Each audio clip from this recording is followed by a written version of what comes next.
All right, Coach, first off, congratulations, ACC Coach of the Year earlier today. What's it like to get one of those awards this year? It's been a long time since I've been Coach of the Year. I think there are a lot of expectations for the team, and it's really Coaches of the Year because, Coach Donahue, Coach Rogers, Simmons, and Scaramazino, our whole staff has worked really hard as usual, and I think the head coach is as good as his assistant coaches. And how about Kevin Rice? He was named the Offensive Player of the Year in the league today. Yeah, it's great to hear, and I think he had a great year all year long, and then to finish the at the championship game, such a high-scoring game, and playing so well. Our offensive MVP, definitely in that game, and I think it's kind of carried over. So I guess to the victor go the spoils, right? And Colgate this week, it's two victors, isn't it? Two conference champions already. How strange is it to have this matchup before the playoffs have started? Yeah, well, I think it all started before Syracuse was in the ACC conference. I think the coaches realized that that's a war. To have those two games in 3 days, the guys get really beat up. All the teams in the ACC are very physical, defensively especially, and to have again 2 games in 3 days, it really takes a lot out of you. So I think it's a good idea to have it 2 weeks before the playoffs. It gives you a week. Some of the other ACC teams don't play next weekend, so they almost have 2 weeks off before their first playoff game. So it makes some sense. I could see it could be tough going into your first round of playoffs if it was this weekend after having such physical games against North Carolina and Duke. Jay McDermott kind of said his length really helps in the team defense area. What does he kind of bring in his size? Was it Jay McDermott? Jay McDermott, sorry. Yeah. I think Jay's worked really hard. I think that he's had that length since he's got here, but he didn't have a lot of that muscle to go with his length, and he's been working really hard on that for the past 2 years.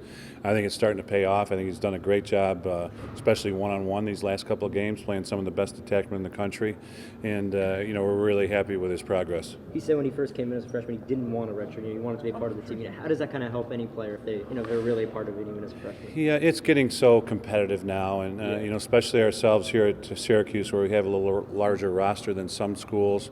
We have the luxury to be able to do that, and he is a perfect example. He definitely needed it physically, and if you're going to, unless you're starting or you're in a real playing role, to use a whole year of eligibility for maybe 5 minutes, 10 minutes of mop-up time in 1 or 2 games, and you're lucky if you get that with our schedule because we're coming down to overtime games and 1-goal games. UNC was overtime and Duke was a 1-goal game at the end.